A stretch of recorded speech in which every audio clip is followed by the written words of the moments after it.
Sunday, and let's get into the garden with our very own Mel Walker. Hello, Mel. Morning, Jeremy. How are you doing? I'm doing beautiful, thank you, and you? Well, I'm happier that it's a little bit warmer, I must Yeah. say. This cold weather really does not do it for me. Joe Friesenberg is where we live. Joe Friesenberg. Joe Friesenberg. Okay, listen, Mel.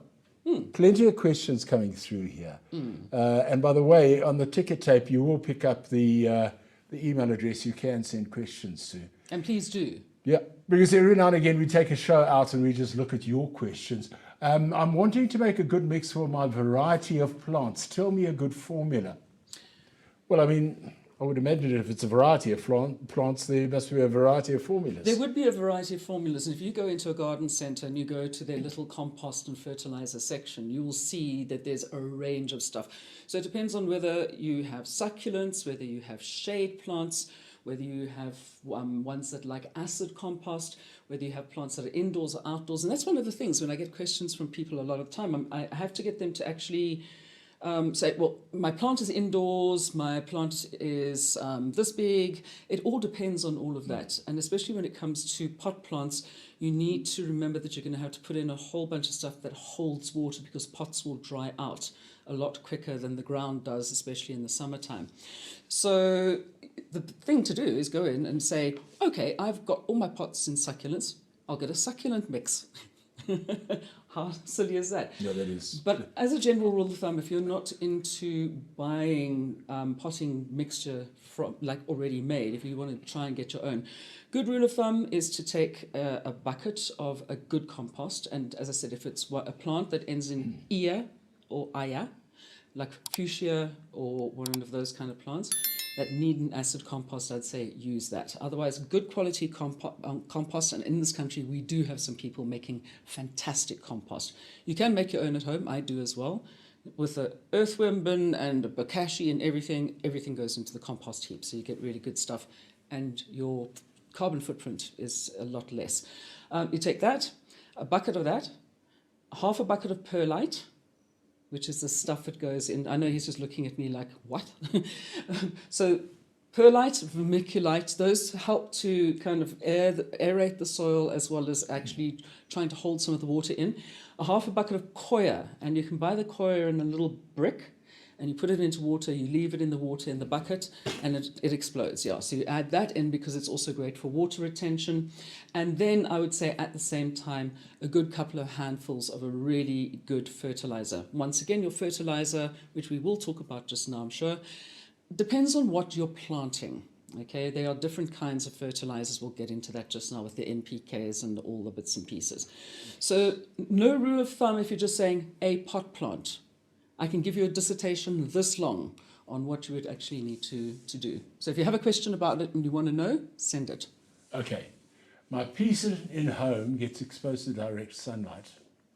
Now it seems to be wilted and, well, deadish. Deadish. What can I do to help her get back to her vibrant self? Oh dear. That is one of the things with people in their piece in the home. Maybe you should get a happier home. No, I am joking. My piece in the home, I've actually just threw some outside and in a little shady spot, and it grows quite happily, but it is one of those spots that doesn't get dried out too much. And that is the problem with the majority of plants, and I'm assuming that it was indoors in a hot spot, and they don't like to get direct sun. A lot of indoor plants you have to go and see. If it says bright light, it doesn't mean put it in the sun. It means put it in a place where it will get light during the day, not in your back cupboard. That's where you keep the mushrooms and feed them that stuff like people do with me. I'm not a mushroom though. But then it is really a case of watering. You mustn't overwater, you mustn't underwater. Make sure it doesn't get into too much light. If you see a lot of it is dead, and having teenagers who have decided to go on this whole Instagram trend of having 45 million pot plants in their bedrooms, most of them are dying because they don't look after them, and I have to take them into my little hospital. Cut away as much of the dead material as possible and give them just a little bit of food. But I would say at the moment, not possibly a good time in the middle of winter, but put it into an area where it will get a little bit more in the way of humidity rather than just trying to water it and drowning it. Too much water will kill your plant. Okay, you were talking about fertilizer. So I started scrolling down because I knew there was a fertilizer question here. Yes. Trish, struggling with working out how much fertilizer to apply to my nut trees. Could you tell me what the numbers on the fertilizer bag indicate? In the USA, it seems these numbers indicate the percentage of nutrient in the mix. If we in SA use the same system, then 232 would have 2% nitrogen, which I'm sure is wrong. Would be grateful for advice, but can't find a clear answer on any website. Thanks. Okay. There's a number of answers to that particular question. Okay, here you go, Trish. So, first of all, it always helps to know what kind of nut trees, although with the majority of them, you would probably pretty much do the same as you would for any fruiting tree. And what I love is the fact that it was the consumers who actually drove the whole thing with the people at the garden centres or nurseries or whatever, saying, these are what we want. We want nut trees, we want more fruit trees, we want blueberries, we want this, we want that, we want new varieties. And they listened and spoke to the growers, and now, of course, the growers brought all of that stuff that we can grow it at home. Obviously, some things are not going to work as well in some areas of South Africa as in others, so you need to take that into account. But generally, if you'll find it in your garden shop, then you will actually be able to plant it in your home at your space. So don't go and buy something in Cape Town, bring it back to Johannesburg. It's not going to work. Yeah, it's like now they've got grape varieties and fynbos varieties, which are from the Cape, and they have played with them a lot up here, started breeding them up here, and gotten them used to our cold and the fact that we don't have wet winters. So that's another number one thing. Number two, when you're Googling, because GIYF, we all know Google is your friend, don't go and just Google worldwide, okay? They have a completely different season thing to us, and they also have different weird ideas. So always put South Africa and or your city that you're living in when you're asking a question about plants, because that's the only way. In fact, I mean, I've been writing about amaryllis. I have to do a completely different way of writing about amaryllis for the Northern Hemisphere than I do here for South Africa. And of course, amaryllis being from South Africa, it's much easier here. Now getting on to the NPKs. NPK, of course, nitrogen. Do you know them? Potassium. And K. No, K is potassium. Potassium. What's the P for? Doesn't know. Phosphorus. So those are the three. That's right, phosphorus. The three major elements that you will find in a fertilizer. Okay. That's the stuff you put in the U-bend of the basin, isn't it? To make it shine and no, have you take the plug out, you clean the U-bend out. Do I look like a plumber, Jerry? You stuff it full of phosphorus, you close it again, you Really? put the plug in, and you put dirty water into the basin. And when your mother comes along and opens the plug, it hits the phosphorus and just goes boom. Science at its best. Okay, so those are the three things that are the main things when it comes into your compost, okay? And you'll see that they've got like 232 or 315 or 537 or whatever the numbers are. Always look at the numbers because, well, in fact, you know what? They've made it so easy. You don't really even need to know what the numbers mean. But if you're doing big kind of cropping, then you do.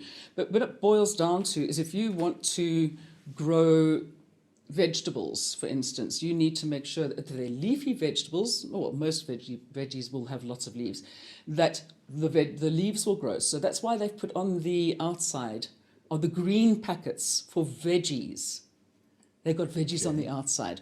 So that will need that there's one of them is for root growth, one of them is for green growth, and I've gone blank on what the other one is. Fruit growth. Fruit growth. So you get one for fruit and flowers, you'll get one, you get obviously fertilizers for roses, you'll get fertilizers for grass. So your nitrogen when it comes to certain plants is the main thing. Which is why when they say when you cut your grass, don't put too much grass in your compost heap because then it becomes too nitrogen rich.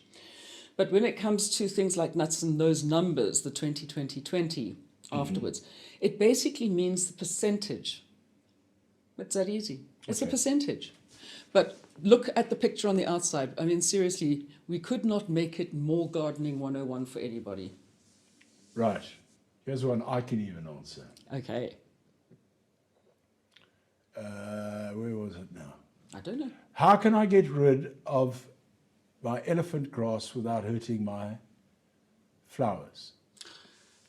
Easiest way to do is take the elephant and move it out of your garden. Yeah, just stop planting speckies there. You know, elephants love speckworm, okay? So you've got a lot of it, they're going to come to your house. By the way, if you have bunnies and they get out, they will eat all of your echeveria, which is the little rock roses, Mexican rock roses. Bunnies love succulents, so don't have free-range bunnies. What were we talking about? Oh, grass. Okay. Now, you get two different kinds. She's all over the place. I'm blonde, I'm allowed to. Okay, so you get two different kinds of plants. You get your monocotyledons and you get your dicotyledons. Monocotyledons are generally your grasses, the ones that got the long blades, okay?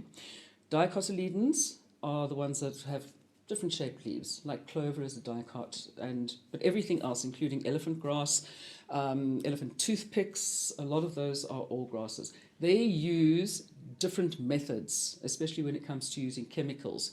So when you're getting, if you've got like daisy lawn in amongst your kikuyu, going and using something that will get rid of your dicots will then leave you with big patches.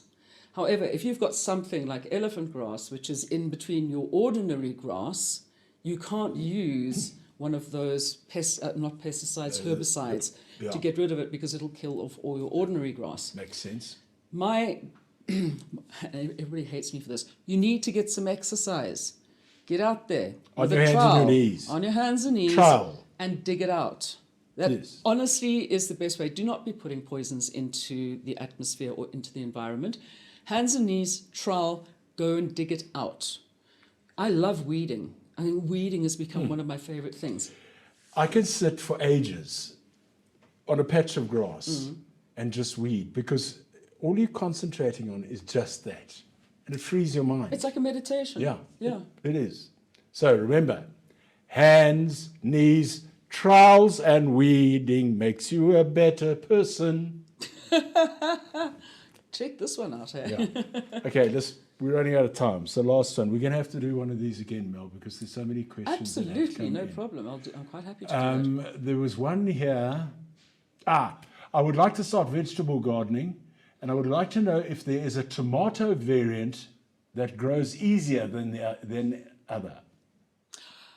You know what? A lot of tomatoes just grow like weeds. If you take your cherry tomatoes, the ones that you had and might have got like a bit of fruit in your fridge and you threw it out into the garden, you'll suddenly have cherry tomatoes growing all over the place, even if they did come from one of the supermarkets. Yeah, haven't you noticed that compost heap? All of a sudden you've got this most beautiful tomato plant growing on your compost heap. The one which is, I'd say, the best seller and that you can get at garden shops and it grows really, really well, it's a great tomato, it's called Moneymaker.